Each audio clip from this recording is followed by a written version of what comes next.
লোভনীয় চটজলদি বানানো রেসিপি নিয়ে চলে এলাম বন্ধুরা, সঙ্গে থাকুন। যেটা পোলাওয়ের সঙ্গে তো খেতেই পারবেন, আর অকেশন স্পেশাল হিসাবে বা ঘরোয়া হিসাবে সবথেকে কম সময়ে বানিয়ে নিতে পারবেন।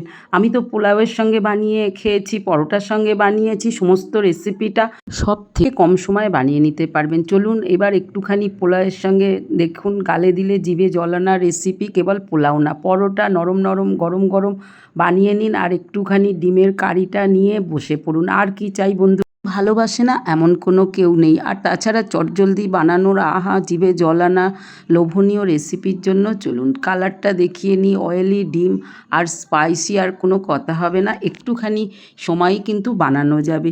এই রেসিপিটা দেখার জন্য প্লিজ সঙ্গে থাকুন। চ্যানেলটা লাইক শেয়ার সাবস্ক্রাইব করে নেওয়ার অনুরোধ রইল। ভাত রুটি লুচি পরোটা সবার সঙ্গেই কিন্তু বেশ জমে যাবে। চলুন, 8 থেকে 80 সবারই কিন্তু খুবই ভালো লাগবে খেলে। যাই হোক, আর ডিমের অনেক গুণ আছে, প্রত্যেক মানুষেরই কিন্তু সারাদিনে একটা ডিম খাওয়া অবশ্যই প্রয়োজন। তাহলে যখনই বানাবেন বেশি করে বানান। আমি তো এতগুলো ডিম নিয়েছি, সেদ্ধ করে নিয়েছি, এগুলো আর দেখালাম না। ডিমের খোলা টোলা বাদ দিয়ে একদম যতটা পেরেছি পরিষ্কার করে নিয়েছি। এবার একটুখানি ছুরি দিয়ে প্রথমে অপর দিকটা কেটে নিচ্ছি। এই দিকটা একটু কেটে নিলাম, তাহলে কিন্তু এইভাবে কাটলে ডিমের মধ্যে লবণ প্রবেশ করবে। যাই হোক, আবার অপর দিকটা ঠিক এরকমভাবে যতটা ছোট পারবেন কেটে নিন। দেখুন আমি একা ছিলাম ওই জন্য দেখাচ্ছিলাম, এবার আমার ছেলে আসতে আমি কেটে নিচ্ছি। এরকম করে কেটে নিন, একটু বেশি করে কাটলে কিন্তু ভালোই হবে। আর এইভাবে সমস্ত ডিমগুলো কেটে আগে রেডি করে রেখে দিন। সব ডিমগুলো রেডি হয়ে গেছে দেখতে পাচ্ছেন।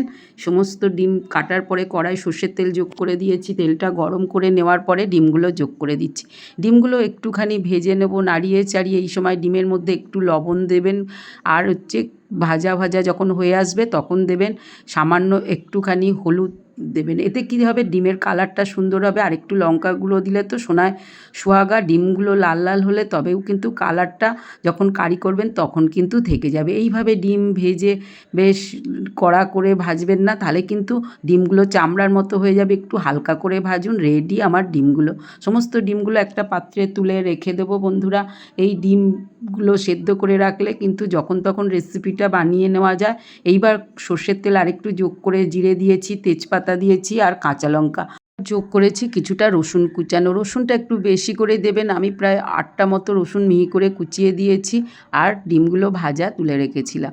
এইবার এই একটু ভাজা ভাজা হয়ে গেলে ভাজা পেঁয়াজ যোগ করেছি। পেঁয়াজ ভাজতে অনেকক্ষণ সময় লাগে, আমি পেঁয়াজটা সবসময় কিছুটা ভেজে রেখে দিই। এবার পরিমাণ মতো লঙ্কা গুঁড়ো আর একটু হলুদ গুঁড়ো যোগ করেছি। একটু স্পাইসি কালার করে খেতে গেলে কাশ্মীরি লঙ্কার গুঁড়ো বা ঝাল লঙ্কার গুঁড়ো দিন। একটু লবণটা করার পরে সামান্য নাড়াচাড়া করে একটু রেখে দিন। এবার ডিমটা যোগ করে দিলেই হলো। ব্যাস বন্ধুরা, এক্ষেত্রে পেঁয়াজটা খুব বেশি ভাজবেন না, যা ভেজে রেখেছেন অল্প একটু নাড়াচাড়া করলেই হবে। প্রয়োজন মতো জলটাও একটু অল্প দেবেন, বা এইভাবে একটুখানি মিশিয়ে দিন। গ্রেভিটা যেরকম খাবেন সেরকমও রাখতে পারেন। এইবার একটু ফোটার জন্য ছেড়ে দিন, ফুটতে আরম্ভ করে দিয়েছে। এই রান্নার একটা বিশেষ মশলা আছে, যেটা শেষে দিলে তবেই কিন্তু টেস্ট ভালো হয়।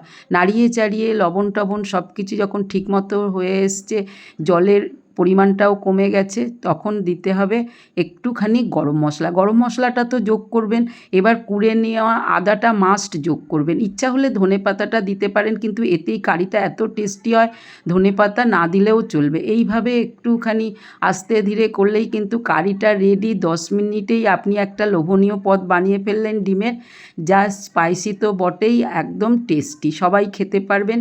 আর একটু ঝাল ঝাল হলে তো, কালারফুল হলে আর কোনো কথা নেই। বানানো যখন তখন বানিয়ে রেখে দিন, আর প্রয়োজন মতো ব্যবহার করুন, আর বেশি করে বানান। আমি তো বেশি করে বানিয়েছি। পোলাও দিয়ে খেতে পারবেন, পরোটা দিয়েও খেতে পারবেন, আবার গরম ভাত নিয়ে বসে পড়লেই হলো। তবে ভাতটা যাই খাবেন একটু গরম গরম নিন। ব্যাস বন্ধুরা, আর কোনো কথা হবে না। আজ আসি, সঙ্গে থাকুন, বানিয়ে ফেলুন।